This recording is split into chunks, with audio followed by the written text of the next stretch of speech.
Hello dear students, आज हम लोग फिज़िकल एजुकेशन एंड योगा जो आपका वोकेशनल सब्जेक्ट है BSc fourth semester BA BCom सभी के लिए है और आपको इसको पास करना भी ज़रूरी है। मैंने पिछले जो लेक्चर था उसमें मैंने बताया था कि आपको मिनिमम कितना मार्क्स लेके आना होगा और इसका सिलेबस कैसे है और पेपर जो होता है वो एमसीक्यू टाइप है, उसके बारे में मैंने पूरी डिटेल में आपको बातें की थी। तो आज हम लोग और वहाँ पे हम लोगों ने 100 मोस्ट इंपॉर्टेंट क्वेश्चन देखे थे जो यूनिट फर्स्ट के थे। तो इसी तरीके से आज हम लोग यूनिट सेकंड के जो मोस्ट इंपॉर्टेंट क्वेश्चन होंगे 100 उसको हम लोग चेक करेंगे और उसको एक करके देखते रहेंगे। तो अगर आपने वो वीडियो नहीं देखी होगी तो आज आप जाके वो वीडियो पहले देख लीजिएगा, उसके बाद आप इस वीडियो को देखें ताकि समझ में आएगी। बात क्लियर है? तो हमारे पास आज बात करेंगे यूनिट सेकंड और हमारे पास जो यूनिट सेकंड है उसका नाम है concept of fitness and wellness, weight management and life style. कि जो फिटनेस का कॉन्सेप्ट क्या है और वेट मैनेजमेंट किस तरीके से आप अपनी लाइफ स्टाइल में, या जो वेट होता है वो आपकी बॉडी का वेट जो होता है वो लाइफ स्टाइल को आपको किस तरीके से अफेक्ट करता है, इसके बारे में हम लोग बात करेंगे। तो चलें एक एक करके हम लोग क्वेश्चन को देखते हैं, ठीक है। और आप लोग को जो क्वेश्चन मैं कहूँ कि बहुत इंपॉर्टेंट है या आपको भी लग जाए कि इंपॉर्टेंट है, आप उसका स्क्रीनशॉट ले लीजिए, क्योंकि जो पीडीएफ है वो थोड़ा सा अपलोड करने में थोड़ा सा दिक्कत हो रही है, इसी वजह से अपलोड नहीं कर पाया। मैं एक आध दिन में आपको डिस्क्रिप्शन में पीडीएफ दे दूंगा, आपको हर एक वीडियो में जो होगी उसमें भी डिस्क्रिप्शन में आप चेक कर लीजिएगा, वहाँ पे आपको पीडीएफ मिल जाएगा, ठीक है। तो चलें आज हम लोग देखते हैं इसको, एक एक क्वेश्चन को आगे बढ़ते हैं। देखिए सबसे पहले हमारे पास पहला क्वेश्चन है। पहला क्वेश्चन हमारे पास क्या है? क्वेश्चन है कि स्वास्थ्य शरीर मस्तिष्क अथवा आत्मा से दृढ़, विशेषकर शारीरिक रोगों अथवा दर्द से युक्त होने की अवस्था। ये परिभाषा किसने दी थी? Health is the sound body mind and और spirit specially from physical disease और the state being in pain. ये स्टेटमेंट किसने दिया था? इस स्टेटमेंट को दिया था वेबस्टर ने। किसने दिया था? वेबस्टर ने। तो हमारे पास ऑप्शन नंबर ए सही है। आगे चलें। ऐसे ही हमारे पास दूसरा क्वेश्चन है कि ऊर्जा की आवश्यकता प्रभावित होती है। कह रहा है energy requirement is affected by.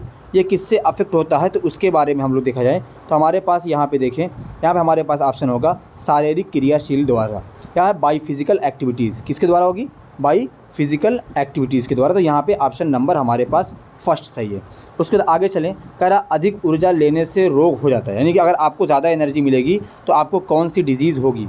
Option हमारे पास यहाँ पे देखिए, taking more energy cause the disease. यहाँ पे हमारे पास ऑप्शन क्या आएगा? ऑप्शन होगा कि हमारे पास डायबिटीज़ हो जाती है। क्या हो जाती है? डायबिटीज़ हो जाती है। तो डायबिटीज़ के लिए क्या है आप देख लीजिए, यहाँ पे बहुत इंपॉर्टेंट क्वेश्चन था, डायबिटीज़ पे आता है क्वेश्चन। अब कह रहा है एक माध्यम क्रियाशील गृहिणी को प्रतिदिन कैलोरी की आवश्यकता होती है। कह रहा है कि the moderately active housewife require calories per day. कह रहा है जो हाउस वाइफ होती हैं उनको कितनी एनर्जी की रिक्वायरमेंट होती है, तो उस पर हम लोग बात करें तो उसके लिए कितनी एनर्जी होती है? उसके लिए हमको 2000 कैलोरी की ज़रूरत होती है। अगर यहाँ पे देखें कैलोरी में दिया हुआ है, तो अगर किलो कैलोरी होगा तो हमारे पास 2 किलो कैलोरी होगा, ठीक है ना। तो 2 किलो कैलोरी हमारे पास ऑप्शन हो जाएगा। आगे चलें। कह रहा है पुरुष को प्रतिदिन प्रोटीन की आवश्यकता होती है कि अगर हमारे पास कोई ऐसा जो आदमी हो उसको कितनी एनर्जी की रिक्वायरमेंट होती है, तो उसको 55 ग्राम प्रोटीन रोज़ आना चाहिए। कितना? 55 ग्राम। उसके बाद हम लोग आगे वाले क्वेश्चन की तरफ देखें। इस क्वेश्चन की तरफ देखें। कह रहा है कि ए प्रेग्नेंट वुमेन नीड प्रोटीन। एक प्रेग्नेंट वुमेन को कितनी एनर्जी की या कितने प्रोटीन की रिक्वायरमेंट होती है ना। उसका हिंदी वर्जन भी आप देखते रहें तो यहाँ पे कितना होता है? 55 ग्राम। आप यहाँ पे दोनों चीज़ देखिए, अगर एक कोई मेन है वो नॉर्मल कंडीशन में है, एक अगर उसको उसकी फ़िटनेस को मेंटेन रखना है तो उसको 55 ग्राम, अगर कोई प्रेग्नेंट वुमेन है तो उसको भी 55 ग्राम दोनों को प्रोटीन की ज़रूरत पड़ती है। कह रहा है नेक्स्ट क्वेश्चन, निम्नलिखित में से जो ऊर्जा होती है, यानी कि जो ऊर्जा होती है, कह रहा है कि निम्नलिखित में से ज़रूरी पोषक तत्व किसे कहते हैं? Which of the following are called the essential nutrient. Essential nutrient किसे बोलते हैं? जिनकी आपूर्ति आमतौर पर भोजन द्वारा की जाती है, यानी जो हमारे फूड में मिलते हैं उसको हम लोग क्या बोलेंगे? इसेंशियल न्यूट्रिएंट बोलते हैं। जैसे उससे कह रहा है मांसपेशियों में ऐंठन होने पर क्या करना चाहिए? क्या क्वेश्चन है? क्वेश्चन कह रहा है कि what should be done in cause of muscle spam. तो हमारे पास यहाँ पे ऑप्शन क्या होगा? हमारे पास होगा व्यायाम करना बंद कर दें, यानी आप एक्सरसाइज करना बंद कर दें। अगर आपकी बॉडी में बहुत ज़्यादा ऐंठन है तो आप उस कंडीशन में एक्सरसाइज मत करें। कह रहा है फिट और स्वस्थ रहने के लिए सबसे अधिक क्या महत्वपूर्ण है? क्या कह रहा है क्वेश्चन? क्वेश्चन कह रहा है कि what is the most important to stay fit and healthy. ऐसे केस में हमारे पास ऑप्शन आता है लाइफ स्टाइल। क्या होता है? स्वस्थ रहने के लिए कि आपकी लाइफ स्टाइल, आपकी जीवन शैली कैसी है, इस बात पे डिपेंड करता है कि आपकी फिटनेस कितनी है। कह रहा है रेशा युक्त पदार्थों को किस रोग में कम मात्रा में देना चाहिए। ऑप्शन क्या है? कह रहा है कि fibrous substance should be given in less quantity in which disease. तो किस डिजीज़ में? हमारे पास है अल्सर में, उसके बाद सैलिक रोग में, पेचिस में, ठीक है ना, डिसेंट्री है, उसके बाद अल्सर है। यहाँ पे हमारे पास सभी में क्या होगा? सभी ऑप्शन होगा। उसके बाद आगे चलें, आगे हमारे पास कह रहा है इसमें, यहाँ पे देखें तो यहाँ पे हमारे पास क्या है? कह रहा है किस अवस्था में सामान्य आहार को उपचारात्मक आहार में बदला जाता है। क्या कह रहा है? In which condition the normal diet is converted into a therapeutic diet. तो इसमें क्या होगा? कह रहा है कि स्वास्थ्य अवस्था में, विशिष्ट अवस्था में, रोगी अवस्था में। तो सामान्य आहार को, क्योंकि आप अगर बीमार हैं तो आपको एक बहुत ही कंफर्टेबल, एक सामान्य, एक नॉर्मल आपको डाइट चाहिए, आपको फॉलो करना पड़ेगा। कह रहा है कम प्रोटीन आहार की आवश्यकता होती है। ये बहुत अच्छा क्वेश्चन है। यहाँ पे देखिए हमारे पास कह रहा है कम प्रोटीन युक्त आहार की आवश्यकता होती है। लो प्रोटीन डाइट इज़ रिक्वायर्ड। तो इसमें क्या होगा हमारे पास? पीलिया में। पीलिया में आपको प्रोटीन का अमाउंट बहुत कम से कम यूज़ करना पड़ेगा, यानी कि अपनी डाइट में कम से कम इस्तेमाल करना पड़ेगा। अगला क्वेश्चन है, कह रहा अधिक प्रोटीन युक्त पदार्थ है। कह रहा है फूड रिच इन प्रोटीन। देखें तो फूड रिच में दाल आती है, प्रोटीन आती है, मछली आती है। तो यहाँ पे देखें मीट, मिल्क, फ़िश, तो सभी ऑल ऑफ द एबव, ठीक है ना। उससे कह रहा है कि कोई घटना अथवा परिस्थिति जो व्यक्ति को असाधारण अनुक्रिया करने के लिए बाध्य करता है उसे क्या कहते हैं, है ना। तो यहाँ पे हमारे पास क्या है? विच यहाँ पे इंग्लिश वाला वर्जन देख लीजिए, आप हिंदी वाला देख लीजिए, और इसका ऑप्शन देखें तो हमको तनाव की कंडीशन में, तो हमारे पास ऑप्शन कौन सा होगा? तनाव, फर्स्ट स्ट्रेस की कंडीशन में। आगे देखें, कह रहा है भौतिक, सामाजिक अथवा पर्यावरणीय कारक जिनके द्वारा तनाव उत्पन्न होता है। तो ऐसी कंडीशन में क्या होगा? हमारे पास तनाव उत्पन्न होता है। ऐसी कंडीशन में हम लोग करेंगे, हमारे पास ऑप्शन आएगा असेधक। क्या होगा ऑप्शन? असेधक। तो यहाँ पे हमारे पास यहाँ पे ऑप्शन हो गया। आगे देखा जाए, कह रहा है कि हमारे पास क्वेश्चन है, कह रहा है तनाव, ये क्वेश्चन बहुत ज़्यादा फेमस नहीं है।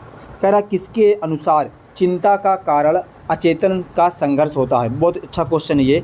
कह रहा है कि किसके द्वारा, according to home the cause of anxiety is the struggle of the unconscious. इसमें हमारे पास ये स्टेटमेंट ये दिया था फ्राइड ने। किसने दिया था? फ्रेड ने। इसको हम लोग फ्रेड भी बोलते हैं, फ्राइड भी बोलते हैं, जो भी पढ़ना हो आप पढ़ लीजिए। कह रहा किसके अनुसार जब व्यक्ति अपने तनाव के बारे में दूसरों से बातचीत करता है एवं उनसे राय प्राप्त करता है तो तनाव के प्रति की गई प्रतिक्रियाओं की गंभीरता कम हो जाती है। इसको किसने दिया था? इस बात को दिया था, ठीक है, सिलेंडर ने। हो गया। उसके बाद हमारे पास है अगला क्वेश्चन, ऐसी स्थिति जो को क्या कहा जाता है जब अत्यधिक शारीरिक वसा शरीर पर इस सीमा तक एकत्रित हो जाती है कि वह स्वास्थ्य, क्या होता है? वह स्वास्थ्य पर हानिकारक प्रभाव डालने लगती है। यानी आप ज़्यादा फाइट हो जाएगा तो उसमें क्या होता है? तो हमारे पास आता है कि मोटापा होने लगता है। क्या होने लगता है? ओबेसिटी होने लगता है, मोटापा होने लगता है। उसके बाद आपको दवा वगैरह खानी पड़ती है। आगे देखा जाए, कह रहा मोटापे के प्रमुख कारण क्या होते हैं? वसायुक्त भोजन, शारीरिक व्यायाम का अभाव। यहाँ पर हमारे पास ऑप्शन नंबर डी होगा, which can be main the cause of obesity. इसमें आप ज़्यादा खाना खा रहे हैं, हो सकता है कि आपको हेरिडिटी, आपको जेनेटिक हो, आपको लैक ऑफ फिजिकल एक्सरसाइज आप नहीं कर रहे हैं। कह रहे हैं से कौन सी बीमारी वज़न बढ़ने के कारण होती है? वज़न बढ़ने के कारण कौन कौन सी बीमारी होती है? थायराइड, डायबिटीज़, ठीक है। तो यहाँ पे हमारे पास होगा सभी, ठीक है ना, डायबिटीज़ और थायराइड दोनों होती है। तो तीसरा ऑप्शन अपने आप होगा, डिक्रीज द मेटाबॉलिज्म। आगे हमारे पास है, कह रहा है कि which activities were done for physical fitness in ancient time. तो हमारे पास क्या होगा? जंपिंग, रनिंग, तो ऑल ऑफ द डीज, क्योंकि उस ज़माने में लोग दौड़ते थे। अब पहले ज़माने में ये नहीं थी जिम वगैरह थी कि आप जाएँ जिम वगैरह कर लें, ठीक है ना। कह रहा शारीरिक फिटनेस से लाभ कौन कौन से होते हैं? तो सभी होगा इसमें, देखो, या सॉरी उपयुक्त दोनों यहाँ पे। कह रहा पाचन तंत्र में सुधार होता है, और ये हमारे पास यहाँ पे हमारे पास दोनों हो जाएगा। कह रहा है कि घरों में खेले जाने वाले खेल कौन कौन से होते हैं? जो घर में खेलते हैं, आप बचपन से खेले होंगे तो आप जानते होंगे कौन कौन सा होगा। टेबल टेनिस, ठीक है, स्नूकर, ये भी बैडमिंटन, सब खेलते हैं, तो उपयुक्त सभी, ठीक है ना। कह रहा है कि शारीरिक उपयुक्तता किस पर निर्भर करती है? कह रहा है on what does physical fitness depend. Physical fitness जो होती है वो डिपेंड करती है आपके मेंटल हेल्थ पर, आपकी फ़िज़िकल हेल्थ पर। उसके बाद हमारे पास option number C on both the above, ठीक है ना। आगे चलिए हम लोग यहाँ पे देखें, मोटे लोगों को किस प्रकार की बीमारियाँ हो सकती है। What type of disease can be caused by. तो यहाँ पे हमारे पास देखें तो यहाँ पे इनको आ जाएगा ब्लड प्रेशर की दिक्कत होती है, डायबिटीज़ की होती है। तो यहाँ पे हमारे पास ऑप्शन नंबर डी होगा, 2 दिक्कत तो होती ही है जो आप जानते रहते हैं। What kind of growth take place through asana, ठीक है ना। कह रहा है आसन के द्वारा किस प्रकार की वृद्धि होती है। तो देखें शारीरिक मानसिक दोनों, उपयुक्त दोनों, ठीक है ना। उसको कह रहा है कि नियमित व्यायाम से व्यक्ति को किस प्रकार का लाभ होता है। अगर आप रोज़ाना अगर आप रेगुलर एक्सरसाइज करेंगे तो आपको क्या क्या फ़ायदा होगा। वो आपकी क्या होता है, एनर्जी इंक्रीज़ होती है, सही बात है। ब्लड प्रेशर प्यूरीफाई होता है, अच्छा होता है, ठीक है, ये भी है।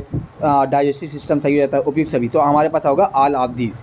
आगे चलें, कह रहा कि वाट स्पीड डू, यहाँ पे देखिए हम लोग, यहाँ पर हमारे पास है, कह रहा है कि वायविक गतिविधियाँ किन गतियों से बढ़ती है, ठीक है ना। जो न्यूमेटिक मूवमेंट होती है इंक्रीज़ करती है, किसके द्वारा करती है, श्वास की गति से, हृदय की गति से, उपयुक्त दोनों। तो हमारे पास होगा उपयुक्त दोनों, क्लियर है। यहाँ पे हमारे पास आ जाएगा ये वाला। कह रहा है भार प्रशिक्षण के लाभ कौन कौन से होते हैं।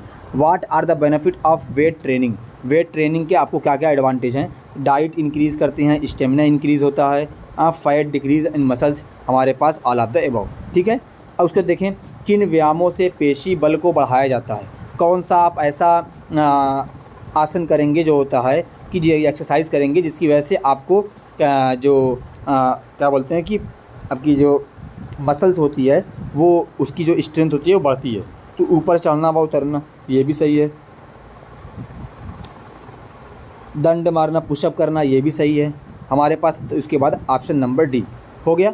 उससे कह रहे हैं कि गतिशील पेशियों कार्य कौन से होते हैं। What are the dynamic muscle function. तो इसमें क्या होगा हमारे पास, देखें 100 मीटर की दौड़, लंबी कूद, ऊंची कूद, उपयुक्त सभी में हमारे पास होता है। कह रहा है शारीरिक क्षमता के मूलभूत कौशल कौन से हैं। दौड़ना, चमकना, सभी, ऑल ऑफ दीज, ठीक है ना। देखिए आप एक कल से एक बात देख रहे होंगे, बहुत कॉमन सी है कि अगर आता है कि बोथ या आता है ऑप्शन ऑल ऑफ दीज, तो ये आपको ज़्यादातर प्रीफर कर लेना चाहिए अगर आपको ऑप्शन नहीं मालूम होता है, क्लियर है। क्योंकि आपको बहुत सारा तो आपके पढ़ के जाते नहीं हैं। तो यहाँ पे हमारे पास कुछ क्वेश्चन में आपको ऐसी आसानी हो जाती है। कह रहा है कि पानी को के व्यावसायिक कार्यक्रमों में कौन कौन से घटक शामिल हैं। पानी के व्यावसायिक कार्यक्रमों में, सॉरी वायविक कर्मों में, ठीक है ना। कह रहा है what are the component involve in water, ठीक है। तो यहाँ पे हमारे क्या है, शक्ति बढ़ाना, टोनिंग, उपयुक्त दोनों, क्योंकि आप टोन वगैरह चेंज होती रहती है ना, स्किन टोन, उसके लिए। कह रहा है कि मुकदर चलाने से के लाभ कौन से होते हैं। What are the benefit of running the मुकदर। यहाँ पे हमारे क्या कह रहा है, एनर्जी डेवलप होती सही है, पैर मजबूत होता है, पेट की खराबी ठीक होती है, ऑल ऑफ दीज, ठीक है। आगे चलें, कह रहा है मानव शरीर की मांसपेशियों में कुल कितनी संख्या है। क्वेश्चन बहुत इंपॉर्टेंट है ना। इसमें हमारे पास आएगा 600, कितना आएगा 600। कह रहा है कि चिकनी मांसपेशियों के का दूसरा नाम क्या है, ठीक है। इसको हम लोग क्या है नाम है, पहला है अनैच्छिक, यानी जो अपनी इच्छा से नहीं होती है उससे, ठीक है, हम लोग कहते हैं इनवॉलंटरी मसल्स। आगे चलें, कह रहा है कि वह मांसपेशी जो जीवन पर्यंत कार्यशील होती है, जो जीवन पर्यंत का हमारे पास, अगर आपकी बॉडी, अगर आपको ज़िंदा रहना है तो आपकी दिल की धड़कन रुक जाए। आप ये नहीं कह सकते कि मेरा दिल रुक गया उसकी बातों से, बेटा उसकी बात से दिल रुकता नहीं है। दिल रुकोगे तुम ऊपर की तरफ चल दोगे, ठीक है ना। कह रहा है मांसपेशी का एक गुण नहीं है। मांसपेशी यानी कि जो मसल्स होती है उसका एक कैरेक्टर नहीं है। तो कौन सा है, उत्तेजनशील, संकुचनशील, परिस्थितिता। तो हमारे पास क्या होगी यहाँ पे नॉन ऑफ दीज, ये सभी कैरेक्टर उसी के आते हैं। आगे कह रहा है कि, आगे चलिए इसमें थोड़ा सा, कह रहा है कि शारीरिक दक्षता का प्रकार कौन से हैं। कह रहा है what type of physical efficiency. Physical efficiency के कौन कौन से टाइप नहीं है। तो हमारे पास है हेल्थ रिलेटेड एफिशिएंसी, परफॉर्मेंस, दोनों, बोथ ए, यहाँ पे बोथ ए एंड बी, ठीक है। आगे चला जाए, यहाँ पे कह रहा है कि किसी विशेष प्रतियोगी खेल से संबंधित खेल की तैयारी से संबंधित है। कार्य संपादन संबंधी दक्षता, या कह रहा स्वास्थ्य संबंधी, मानसिक, इसमें हमारे पास स्वास्थ्य का होना चाहिए, ठीक है ना। क्या यहाँ पे हम लोग कहते हैं हाँ इनमें से कोई नहीं, ठीक है, ये भी ऑप्शन में है कार्य संपादन संबंधी, ठीक है ना। वहाँ पे ये ऑप्शन इसका गलत हो सकता है, ठीक है ना। ये ऑप्शन इसमें गलत हो सकता है। इसमें हमारे पास ये वाला, क्योंकि तीनों के लिए इम्पॉर्टेंट है। अगर आप कोई भी खेल खेलने जा रहे हैं तो आप मेंटली फिजिकली फिट होने चाहिए, ठीक है ना। तो उस तभी आप कोई भी खेल में, कोई विशेष खेल कोई भी हो, कोई आप कंपटीशन होगा तभी आप पार्टिसिपेट अच्छा परफॉर्मेंस कर पाएंगे। आगे चलें, कह रहा किसी प्रकार के रक्त प्रवाह को रोकने में शामिल मुख्य क्रिया है। कह रहा the main action involving the stopping any type of blood flow. तो ब्लड फ्लो के लिए इंपॉर्टेंट होता है, क्या होता है, एलिवेशन, कूलिंग, प्रेशर, ठीक है ना। हमारे पास प्रेशर अच्छा बनेगा तभी ब्लड क्या होगा, वो आसानी से फ्लो होगा। कह रहा अच्छे स्पेस दिया हुआ है, क्या दिया हुआ है यहाँ पे देखिए, exercise is necessary for good, किसके लिए होता है, फिजिकल स्ट्रेंथ के लिए, social skill, physical skill, health. तो किसके लिए होता है, हेल्थ के लिए बहुत ज़रूरी होता है। आगे चला जाए, कह रहा है कि एक साधारण सांस में जो हवा की मात्रा ली और छोड़ी जाती है उसे क्या कहते हैं। कह रहा the amount of air that are is inhaled and exhaled in a normal breath is called. उसको हम लोग क्या बोलते हैं, बायोलॉजी में आपको खूब पढ़ाया गया होगा, टाइडल वॉल्यूम, या हम लोग उसको बोलते हैं टिडल वॉल्यूम, ठीक है ना। आगे चला जाए, इसमें कह रहा है कि मामूली सक्रिय पुरुष 19 से 30 साल यानी जो नौजवानी की एज होती है को प्रतिदिन कितनी कैलोरी की आवश्यकता होती है। सबसे ज़्यादा इसी एज में लगती है, क्योंकि आप इस वक्त में, इस एज में लड़का एकदम क्या होता है, एकदम एनर्जी उसको भरपूर चाहिए, क्योंकि बहुत ज़्यादा उसको घूमना फिरना होता है, ठीक है ना।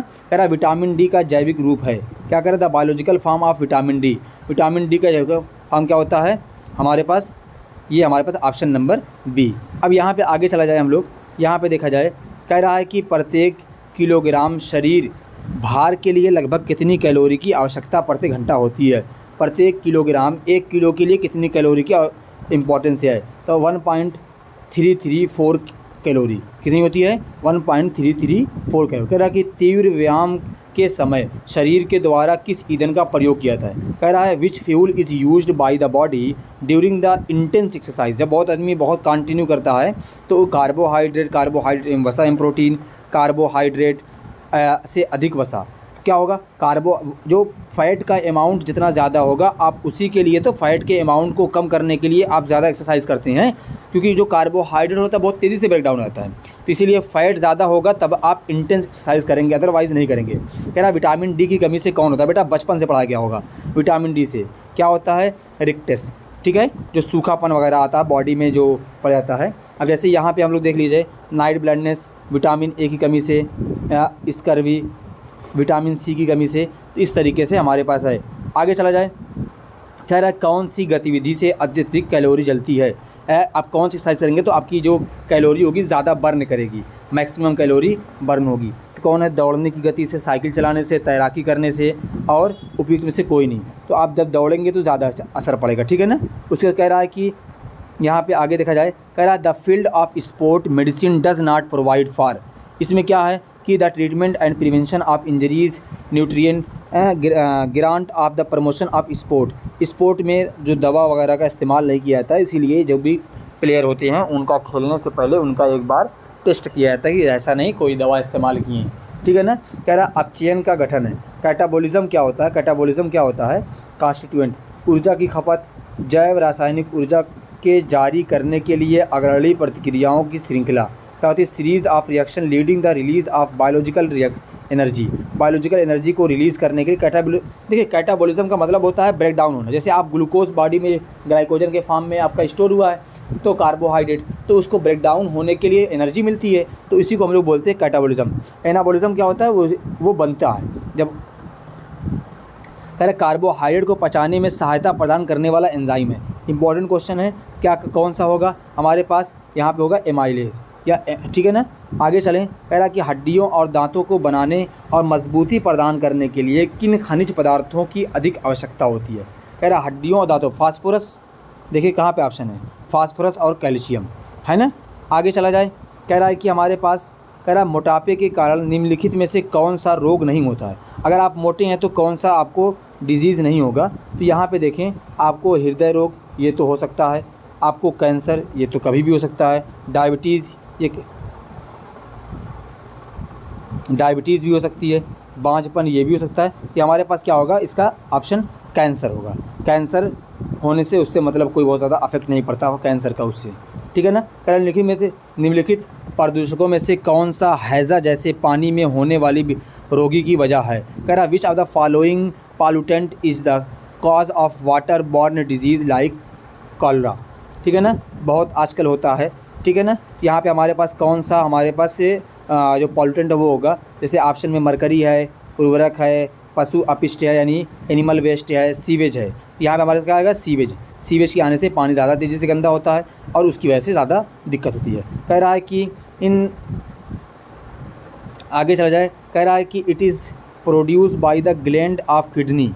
क्या है ग्लैंड ऑफ किडनी से क्या होगा, जो गुर्दे जो होता है, किडनी होता है, उससे क्या कौन सा जो निकलता है, क्या बोलते हैं कि हम लोग एंजाइम वगैरह जो भी निकलता है उसके लिए। तो यहाँ पे हमारे पास क्या होगा, एड्रेनलिन। क्या निकलता है, एड्रेनलिन। ठीक है ना, आगे चला जाए। इसमें कह रहा है कि जिस रोग को जलांतक, हिंदी बड़ी ख़तरनाक लिखी होती है, पढ़े हुए काफ़ी साल हो गया।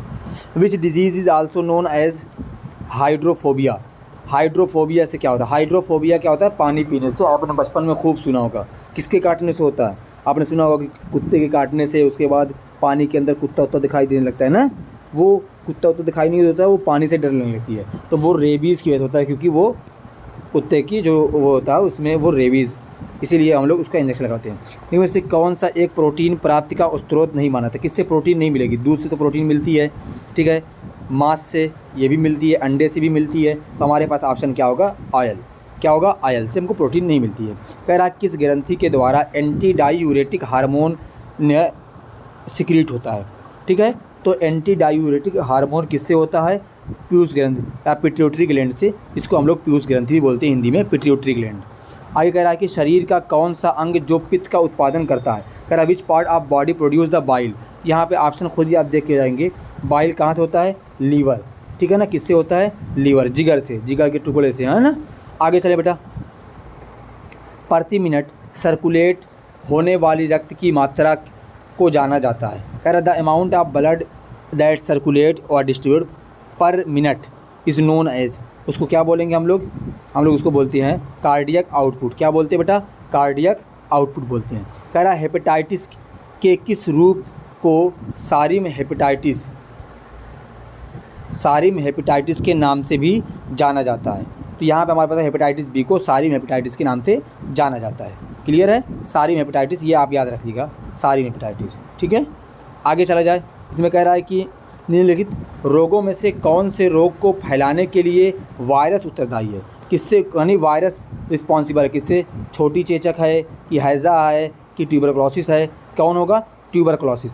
हमारे पास क्या होगा, ये दो जो होते हैं ये बैक्टीरिया से होते हैं। ठीक है ना, या सो बैक्टीरिया से होते हैं, या उसको क्या बोलते हैं, तो उसके लिए बैक्टीरिया नहीं एक और आता है, उसका है, थोड़ा सा नाम याद नहीं आ रहा है। चले आगे चले। विटामिन डी से सर्वाधिक भरपूर खाद्य पदार्थ है। विटामिन डी किस में ज़्यादा पाया जाता है, देखें ऑप्शन। इसमें हमारे पास क्या होगा, अंडे की जर्दी में विटामिन डी सबसे ज़्यादा पाया जाता है। ठीक है ना, आगे चला जाए। कह रहा है कि शरीर में व्हाट डज द, यहाँ पे देखिए पहले क्वेश्चन। कह रहा है शरीर में ऑस्टियोपोरोसिस रोग कहाँ पर होता है। ठीक है ना, ये कहाँ पे होगा, हड्डियों में।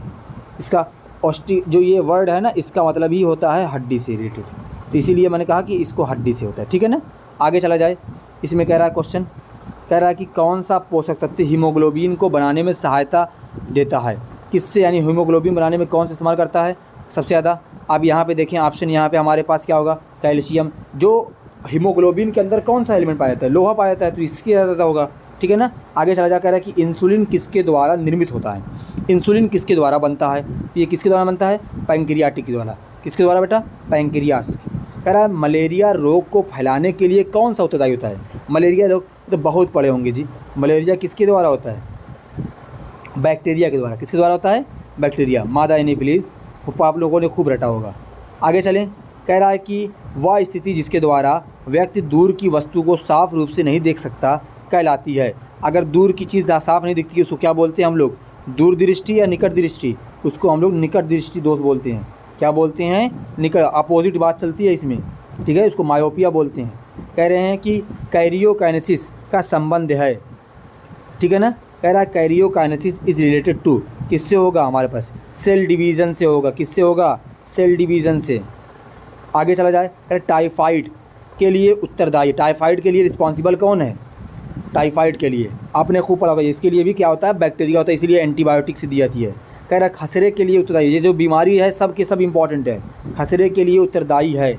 खसरे के लिए क्या होगा? हमारे पास वायरस होता है, उसके लिए क्या होता है? वायरस होता है। आगे कार्बोहाइड्रेट को प्रतिदिन का सर्वोत्तम स्रोत है।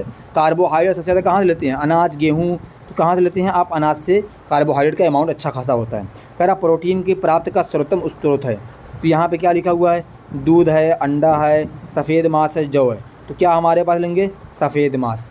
क्या ऑप्शन होगा? सफ़ेद मांस। कह रहा द बेस्ट वाइट मीट। कह रहा स्टार्च की प्राप्ति का सर्वोत्तम स्रोत माना जाता है। स्टार्च किससे मिलता है? स्टार्च आपको अनाज से मिलता है। स्टार्च है, कार्बोहाइड्रेट है, ये सब कहाँ से मिलता है?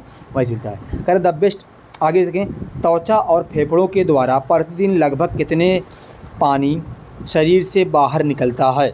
कितना पानी निकलता है? 680 से 780 ml तक।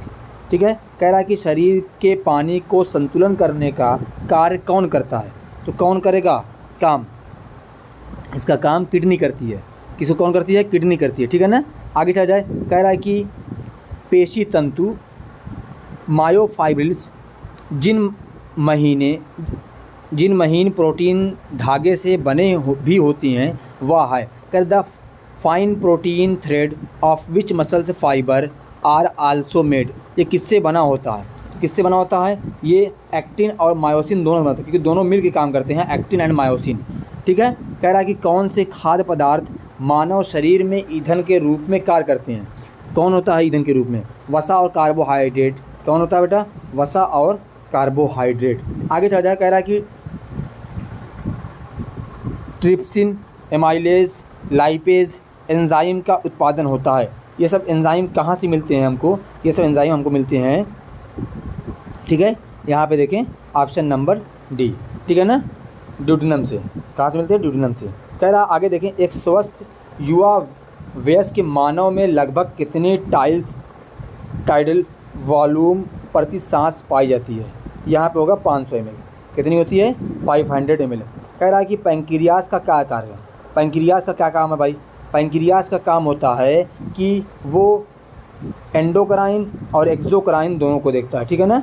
तो यहाँ पे ऑप्शन नंबर सी। कह रहा है शरीर में विटामिन के की कमी से होने वाला the disease which cause by the deficiency of vitamin के इन द बॉडी। उससे कौन सा रोग होगा? उससे होता है नवजात में रक्त बहना और चोट लगना। जो छोटे बच्चे होते हैं उनमें अगर कमी पड़ जाएगी तो उनका ब्लड बहुत ज़्यादा बहता है और चोट लगने पे। ठीक है ना। आगे कह रहा है कि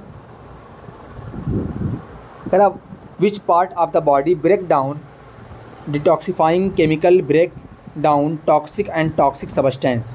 इसका क्या होगा? ये लीवर का काम होता है। किसका काम होता है? ये सब लीवर में काम होता है। तो कह रहा है कि लार जो सलाइवा होता है वो कहाँ से निकलती है? तो यहाँ पे देखें हमारे पास 3 होती है। यहाँ पे हमारे पास क्या होगा? यहाँ पे आगे देखें क्वेश्चन को, यहाँ पे हमारे पास क्या होगा? 3 होगा, तीनों का नाम दिया हुआ है। यहाँ पे ऑप्शन नंबर डी ये हमारे पास सही है। आगे देखा जाए। कह रहा है यहाँ पे हमारे पास गुर्दा का मुख्य कार्य, the main function of kidney removal of waste from the blood, सही है। एक्ट एज वाटर बैलेंस, ठीक है। Release of urine, gall bladder, ये भी सही है। तो option number none of this. ठीक है ना। क्या होगा? None release of urine. 1 minute, कौन सा? The main function of kidney is, kidney का मेन फंक्शन क्या है? Removal of waste from the blood. यहाँ पे ऑप्शन ये, इसको सही कर लीजिए, ये हमारे पास होगा डी वाला ऑप्शन। नहीं, इसमें तीनों, इसमें होना चाहिए था ऑल ऑफ दिस। इस ऑप्शन को होना चाहिए था ऑल ऑफ दिस। ठीक है, ये ऑल ऑफ दिस होगा। आगे चला जाए। कह रहा है स्वस्थ की वह कौन सी अवधारणा है जो एक व्यक्ति को सर्वाधिक प्रभावित करती है? वह व्यक्ति स्वस्थ है या नहीं, कि वो स्वस्थ है कि नहीं है, उसका सामाजिक, सोशल, उसके बाद जैविक, उसके बाद क्या है? जेनेटिक। यहाँ पे ऑप्शन क्या होगा? जेनेटिक। उसके बाद हम लोग देखें यहाँ पे 100 क्वेश्चन हो गया है। ये जो क्वेश्चन थे सब आपस में बहुत इंपॉर्टेंट क्वेश्चन है और ये सब क्वेश्चन आए हुए हैं, तो इसीलिए आप इसको एक बार देख लीजिए। बाकी हम लोग ऐसे ही मिलते हैं नेक्स्ट वीडियो में। अगर आप लोग चैनल पर नए होंगे तो चैनल को सब्सक्राइब कर लीजिएगा, ताकि आपको पेपर से पहले पूरी वीडियो मिल जाएगी। अभी मैं लास्ट में आपको एक बहुत ही इंपॉर्टेंट जो होंगे लगभग 150-200 क्वेश्चन की पूरी सिलेबस से मिला के वो आपको अपलोड करूँगा, तो वो आपको इसी लिए मिल जाएगी। Thank you for watching.